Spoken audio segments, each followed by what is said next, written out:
Solat yang dilakukan adalah solat ketika sakit dalam keadaan duduk dan niat solat bagi orang sakit adalah niat sama seperti solat fardu biasa, tetapi ditambah perkataan sakit.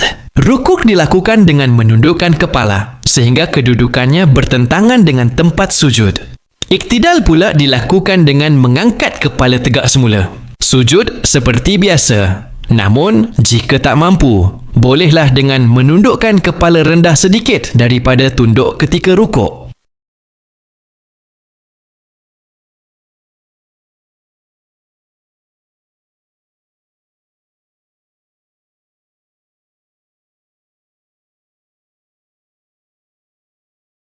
Solat yang kedua adalah solat jamak takdim, iaitu melakukan solat awal pada waktunya.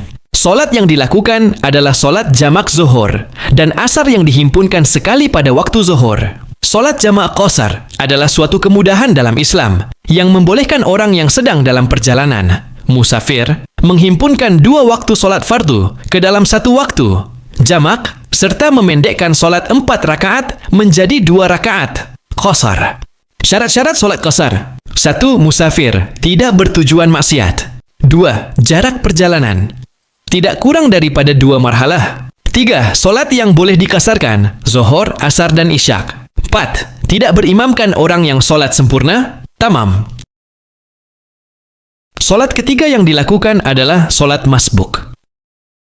Makmum masbuk tidak perlu berniat untuk solat masbuk secara khusus, tetapi hanya perlu berniat solat yang sedang dilakukan bersama imam, iaitu berniat solat fardu yang berkenaan. Makmum masbuk ialah makmum yang tidak sempat solat bersama imam dari awal takbiratul ihram. Manakala makmum muwafiq ialah makmum yang mempunyai cukup masa bersama imam untuk membaca Al-Fatihah dengan bacaan yang sederhana. Solat yang keempat adalah solat di dalam kenderaan. Niat solat dalam kenderaan adalah sama seperti niat solat biasa, cuma perlu ditambah frasa yang menunjukkan solat tersebut dilakukan dalam keadaan darurat atau ketika dalam perjalanan jauh. Di dalam kenderaan, air mutlak adalah sangat terhad atau tiada sama sekali. Maka diboleh berwuduk dengan bekalan air yang sedikit atau secara tayamum. Memandangkan arah kiblat sukar ditentukan, kerana pergerakan kenderaan, penumpang hendaklah menentukan arah kiblat dan yakin dengan arah tersebut. Dia hendaklah sekurang-kurangnya menghadap ke arah kiblat ketika takbiratul ihram. Tata cara solat dalam kenderaan: 1. Berdiri jika mampu. 2. Jika tidak mampu berdiri, duduk. 3. Niat takbiratul ihram arah kiblat. 4. Teruskan solat mengikut kemampuan. 5. Rukuk ketika duduk. 6. Sujud jika boleh.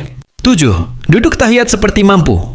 Bersolatlah walau di mana sahaja, hatta di belakang unta sekalipun.